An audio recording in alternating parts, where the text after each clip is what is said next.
Ayoko na. Hindi naman umuusad. Wala naman nangyayari sa mga pinaghihirapan ko. Hindi wow! Ganito kasi yun, Mars. Eh bakit ka bigyan ng pressure? Hindi naman contestant to para makipaghabulan ka. Para mag-worry ka na hindi pa umuusad or nag-work. Malay mo hindi mo pa oras. Masyado kang excited. Sa buhay, paghihirapan mo muna ng bangga bago ka makarating sa tuktok. Walang shortcut, Mars. At hindi ito pa-contest. Take it easy. Take it slowly. Huwag mong isipin ang iba kasi nakita mo yung mga videos niya, maraming views. Nakita mo yung page niya, ang bilis niyang makarami ng followers. So ngayon, iniisip mo, bakit ako, ganito, ganyan.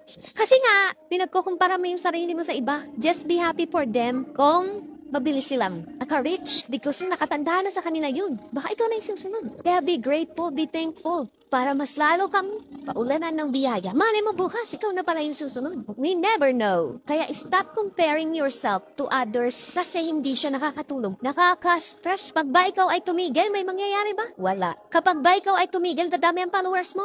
Hindi. Pag ba ikaw ay titigil, dadami ang views mo? Wala. Kasi tumigil ka, hindi ka nagpatuloy. Kaya keep going no matter what. Because I believe in you. I believe in your talent. My talent ka, Mars. Gamitin mo yan. Sit back and relax. One day,